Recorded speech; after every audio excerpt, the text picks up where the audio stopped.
ನಮಸ್ಕಾರ. ಮುಂದೆ ಬರುವಂತಹದ್ದು ಮಣಿಪುರಿ ಚಕ್ರ. ಅಂದ್ರೆ ನಮ್ಮ ಹೊಕ್ಕಳಿನ 3 ಭಾಗ 3 ಬೆರಳ ಮೇಲೆ ಇಟ್ಟರೆ ಇಲ್ಲಿ ಬರುತ್ತೆ. ಇಲ್ಲಿ ಇರುವಂತಹ ಚಕ್ರನೇ ಮೂಲಾಧಾರ ಅಂದರೆ ಮಣಿಪುರಿ ಚಕ್ರ. ಈ ಮಣಿಪುರ ಚಕ್ರ ಬಂದು ಒಂದು ಯೆಲ್ಲೋ ಕಲರಲ್ಲಿ ಇರುತ್ತೆ. ಸೊ ಇದು ನಮಗೆ ಬ್ಲಾಕೇಜ್ ಆದಾಗ ಅಸ್ಪಷ್ಟ ಭಯಗಳು ಕಾಡ್ತಾ ಇರುತ್ತೆ, ಅಥವಾ ಹೊಟ್ಟೆಗೆ ರಿಲೇಟೆಡ್ ಪ್ರಾಬ್ಲಮ್ಸ್ ಅಂದರೆ ಡೈಜೆಸ್ಟಿವ್ ರಿಲೇಟೆಡ್ ಪ್ರಾಬ್ಲಮ್ಸ್, ಅಥವಾ ಸ್ಪ್ಲೀನ್, ಡಯಾಬಿಟೀಸ್, ಅಥವಾ ಪ್ಯಾಂಕ್ರಿಯೈಟಿಸ್, ಅಥವಾ ಒಂದು ಏನು ಲಿವರ್ ಬ್ಲಾಕೇಜ್ ಇರ್ಬೋದು, ಅಥವಾ ಲಿವರ್ ಸರಿಯಾಗಿ ವರ್ಕ್ ಮಾಡದೇ ಇರ್ಬೋದು, ಫ್ಯಾಟಿ ಲಿವರ್ ಇರ್ಬೋದು, ಸ್ಪ್ಲೀನ್ ರಿಲೇಟೆಡ್ ಇರ್ಬೋದು, ಬ್ಲಡ್ ರಿಲೇಟೆಡ್ ಇಶ್ಯೂಸ್ ಇರ್ಬೋದು. ಇದೆಲ್ಲವನ್ನು ನಮಗೆ ಏನು ಅಂತಂದರೆ ಮಣಿಪುರ ಚಕ್ರ ಬ್ಲಾಕೇಜ್ ಆದಾಗ ಈ ಫಿಸಿಕಲ್ ಕಂಡೀಷನ್ಸ್ ಕಾಡುತ್ತೆ. ಹಾಗೆ ಎಮೋಷನಲ್ಲಿ ಬಂದರೆ ನಮ್ಮ ಜೊತೆ ನಮ್ಗೆ ಕನೆಕ್ಷನೇ ಇರೋದಿಲ್ಲ, ಮತ್ತು ಒಂದು ನಮಗೆ ಬೌಂಡ್ರೀಸ್ ನಾವು ಹಾಕ್ತಾ ಇರೋದಿಲ್ಲ ಯಾರಿಗೂ. ಯಾರು ಏನಾದರೂ ಅಂದ್ಕೊಳ್ಳಿ, ಹೇಗಾದರೂ ಇರಲಿ, ನಾನು ಏನು ಬೇಕಾದರೂ ಅನ್ಸ್ಕೊಂಡಿರ್ತೀನಿ ಅಂತ ಬೌಂಡ್ರಿನೇ ಹಾಕ್ತಾ ಸೆಲ್ಫ್ ರೆಸ್ಪೆಕ್ಟ್ನ ಬಿಟ್ಟಿರ್ತಾರೆ. ಈ ಥರ ಎಲ್ಲ ಇರೋದು ಮಣಿಪುರಿ ಚಕ್ರ ಬ್ಲಾಕೇಜ್ ಆಗಿದೆ ಅಂತ. ಇದಕ್ಕೆ ಬೇಕಾಗಿರುವಂತಹ ಬೀಜ ಮಂತ್ರ ಅಂದರೆ RUM, RAM. ಇದನ್ನು ನಾವು ಪ್ರತಿನಿತ್ಯ ನಮ್ಮ ಕೇಂದ್ರೀಕೃತ ಮಾಡಿ ನಾವು ಮೆಡಿಟೇಷನ್ ಮಾಡಿದಾಗ ಮಣಿಪುರ ಚಕ್ರ ಆಕ್ಟಿವೇಶನ್ ಆಗುತ್ತೆ. ಪ್ರತಿನಿತ್ಯ 7ರಿಂದ 10 ನಿಮಿಷ ನಾವು ಮೆಡಿಟೇಷನ್ ಮಾಡ್ತಾ ಬರಬೇಕು. ರಮ್ ಅಂತ ಹೇಳಿ ಒಂದು ಮಣಿಪುರ ಚಕ್ರ ಕಾನ್ಸಂಟ್ರೇಟ್ ಮಾಡಿ ನಾವು ಮೆಡಿಟೇಷನ್ ಮಾಡಿದಾಗ ಈ ಒಂದು ಮಣಿಪುರ ಚಕ್ರ ನಮಗೆ ಬ್ಲಾಕೇಜಿಂದ ಹೋಗುತ್ತೆ.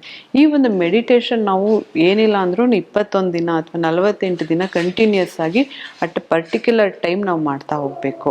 ಪ್ರತಿನಿತ್ಯ ಇದನ್ನು ಮಾಡ್ತಾ ಹೋಗೋದ್ರಿಂದ ನಮ್ಮ ಎಲ್ಲ ಚಕ್ರಗಳು ಇದರಲ್ಲಿ ಆಕ್ಟಿವೇಶನ್ ಆಗ್ತಾ ಹೋಗುತ್ತೆ. ಹಾಗೆ ನೆಕ್ಸ್ಟ್ ಬರುವಂಥದ್ದು ಹಾರ್ಟ್ ಚಕ್ರ. ಹಾರ್ಟ್ ಚಕ್ರ ಬಂದು ಗ್ರೀನ್ ಕಲರಲ್ಲಿರುತ್ತೆ. ಇದು ಹಾರ್ಟ್ ಮಧ್ಯ ಪಾರ್ಟಲ್ಲಿ ಬರುತ್ತೆ. ನಮಗೆ ಈ ಒಂದು ಹಾರ್ಟ್ ಅಂದರೆ ಅನಾಹತ ಚಕ್ರ ಯಾವಾಗ ಬ್ಲಾಕೇಜ್ ಆಗಿರುತ್ತೆ ಆವಾಗ ನಮಗೆ ತುಂಬ ಓವರ್ವೆಲ್ಮ್ಡ್ ಎಮೋಷನ್ಸ್ ಇರುತ್ತೆ. ಇಂಥವ್ರಿಗೆ ಹಾರ್ಟ್ ಡಿಸೀಸ್ ಬರೋ ಚಾನ್ಸಸ್ ಜಾಸ್ತಿ ಇರುತ್ತೆ, ಅಸ್ತಮಾ ಬರೋ ಚಾನ್ಸಸ್ ಇರುತ್ತೆ, ನಿಮೋನಿಯಾ, ಬ್ರಾಂಕೈಟಿಸ್, ಅಥವಾ ಲಂಗ್ಸ್ ಇಶ್ಯೂ, ಅಥವಾ ರೆಸ್ಪಿರೇಟರಿ ಪ್ರಾಬ್ಲಮ್ಸ್. ಯಾವಾಗ ಅಂತಂದರೆ ನಮ್ಮ ಎಮೋಷನ್ಸ್ನ ನಾವು ಯಾವಾಗ ತುಂಬ ಹಿಡಿದಿಟ್ಕೋತೀವಿ, ಅಥವಾ ಚೈಲ್ಡ್ಹುಡಲ್ಲಿ ಬರುವಂತಹ ಟ್ರಾಮಾ ಇರ್ಬೋದು, ಅಥವಾ ರಿಲೇಷನ್ಶಿಪ್ಪಲ್ಲಿ ಬರುವಂಥ ಟ್ರಾಮಾ ಇರ್ಬೋದು, ಅಥವಾ ದಿನನಿತ್ಯದಲ್ಲಿ ನಾವು ತಗೊಳ್ಳುವಂಥ ಸ್ಟ್ರೆಸ್ ಇರ್ಬೋದು, ಇದೆಲ್ಲ ಸಬ್ಮರ್ಜ್ ಆಗಿ ಏನಾಗುತ್ತೆ, ನಮ್ಮ ಹಾರ್ಟ್ ಬ್ಲಾಕ್ ಆಗಿರುತ್ತೆ. ನಾವು ಏನು ಅಂತಂದರೆ ನಾವು ಒಬ್ಬರಿಗೆ ಪ್ರೀತಿ ಕೊಡೋಕ್ಕಾಗೋದಿಲ್ಲ, ಹಾಗೆ ನಾವು ಪ್ರೀತಿ ಕೊಟ್ಟರು ಅದು ನಮಗೆ ರೆಸಿಪ್ರೊಕೇಟ್ ಆಗ್ತಿರೋದಿಲ್ಲ. ಈ ಥರ ಎಲ್ಲ ಒಂದು ಎಮೋಷನಲ್ಲಿ ನಾವು ಪ್ರಾಬ್ಲಮ್ನ ಫೇಸ್ ಮಾಡ್ತಾ ಬರ್ತೀವಿ. ಇದಕ್ಕಾಗಿ ಇರುವಂತಹ ಬೀಜ ಮಂತ್ರ ಬಂದು M ಅಂತ. ಈ M ಅನ್ನೋ ಒಂದು ಬೀಜ ಮಂತ್ರವನ್ನು ನಾವು ಪ್ರತಿನಿತ್ಯ ಪಠಿಸೋದ್ರಿಂದ ನಮ್ಮ ಹಾರ್ಟಿನ ಬ್ಲಾಕೇಜ್ ರಿಮೂವ್ ಆಗ್ತಾ ಬರುತ್ತೆ. ಮತ್ತು ನಮ್ಮ ಹಾರ್ಟ್ ಚಕ್ರ ಕೂಡ ಓಪನ್ ಆದಾಗ ನಮಗೆ ಬೇಕಾಗಿರುವಂಥ ರಿಲೇಷನ್ಶಿಪ್, ನಮಗೆ ಬೇಕಾಗಿರುವಂತಹ ಪ್ರೀತಿ ನಮಗೆ ಸಿಗ್ತಾ ಹೋಗುತ್ತೆ. ಹಾಗೆ ನಮಗೆ ಎಲ್ಲರೂ ಜನ ನಮ್ಮನ್ನ ಇಷ್ಟಪಡ್ತಾ ಹೋಗ್ತಾರೆ. ಹಾಗೆ ನಾವೇನು ಪ್ರೀತಿ ಕೊಡ್ತಿರ್ತೀವಿ ಅದು ನಮಗೆ ರೆಸಿಪ್ರೊಕೇಷನ್ ಆಗ್ತಾ ಹೋಗುತ್ತೆ. ಹಾಗೆ ಮುಂದೆ ಬರುವಂತಹ ಚಕ್ರ ವಿಶುದ್ಧ ಚಕ್ರ ಅಂದರೆ ಕಂಠದಲ್ಲಿರುವಂಥ ಚಕ್ರ. ಇದು ಕಮ್ಯುನಿಕೇಷನ್ನ ರೆಪ್ರೆಸೆಂಟ್ ಮಾಡುತ್ತೆ. ಇದು ಬಂದು ಒಂದು ನೀಲಿ ಕಲರಲ್ಲಿ ಇರುತ್ತೆ. ಇದಕ್ಕೆ ಬೇಕಾಗಿರುವಂತಹ ಒಂದು ಬೀಜ ಮಂತ್ರ ಅಂತಂದರೆ ಹಮ್ಮಿಂಗ್ ಅಂತ ನಾವೇನು ಹೇಳ್ತೀವಿ, ಅದೇ ಥರ ಇದು ಹಮ್ ಅನ್ನೋ ಒಂದು ಬೀಜ ಮಂತ್ರವನ್ನು ಪ್ರತಿನಿತ್ಯ ಒಂದು 108 ಸಲ ನಾವು ಮೆಡಿಟೇಷನ್ ಮುಖಾಂತರ ಪಠಿಸೋದ್ರಿಂದ ನಮ್ಮ ಥ್ರೋಟ್ ಚಕ್ರ ಬ್ಲಾಕೇಜ್ ಓಪನ್ ಆಗಿ ನಮಗೆ ಕಮ್ಯುನಿಕೇಷನ್ಗೆ ಹೆಲ್ಪ್ ಮಾಡುತ್ತೆ.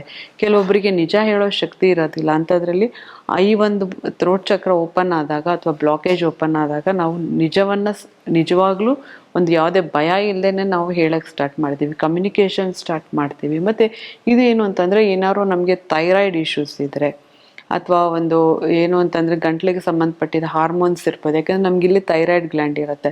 ಥೈರಾಯ್ಡ್ ಗ್ಲ್ಯಾಂಡ್ ಏನಾದರೂ ಇದು ಹೆಚ್ಚು ಕಡಿಮೆ ಆದಾಗ ನಮಗೆ ಹಾರ್ಮೋನ್ಸ್ ಅಂದರೆ ಇಂಬ್ಯಾಲೆನ್ಸ್ ಆಗುತ್ತೆ. ಇದು ಡೈರೆಕ್ಟ್ ನಮ್ಮ ಪಿಟ್ಯುಟರಿ ಗ್ಲ್ಯಾಂಡ್ಗೆ ಇದು ಒಂದು ಕನೆಕ್ಷನ್ ಇರುತ್ತೆ. ಯಾವಾಗ ಈ ಒಂದು ಥೈರಾಯ್ಡ್ ಗ್ಲ್ಯಾಂಡ್ ಬ್ಲಾಕೇಜ್ ಆಗುತ್ತೆ ನಮ್ಮ ದೇಹದಲ್ಲಿ ಹಾರ್ಮೋನ್ ಇಂಬ್ಯಾಲೆನ್ಸ್ ಜಾಸ್ತಿ ಆಗುತ್ತೆ.